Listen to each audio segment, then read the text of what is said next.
Hello, historians. Today's mini lesson is all about ancient Greece's geography, and most importantly, how that geography plays a role in basically everything else that the ancient Greeks do, their lives, and ultimately their legacy.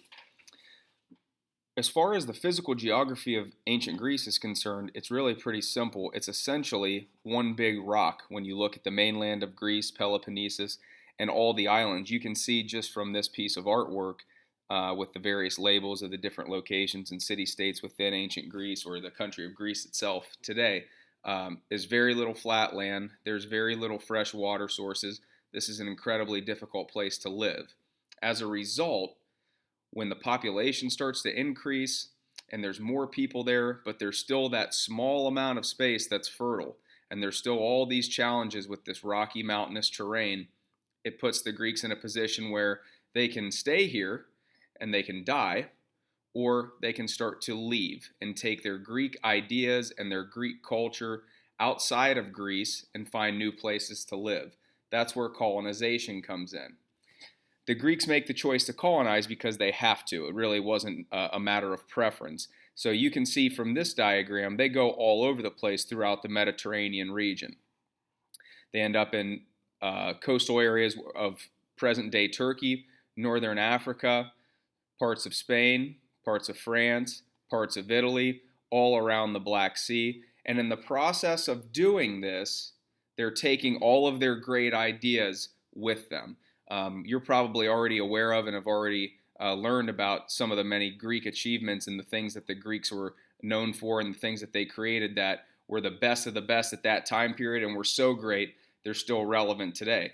But it's really interesting. They start off with this huge problem, but in the process of solving that problem and going to all of these different areas, leaving Greece and colonizing and setting up new places to live, they've taken all their great ideas with them, and that has a huge effect on the rest of the world and certainly the rest of the Mediterranean world in a more immediate sense. It's like when you're in science class and you're doing a lab, and one of your lab partners farts, and then you have to go to the next station of the lab, and that fart and that smell and that disgust follows you, and then next thing you know, the whole class is laughing and they're all grossed out.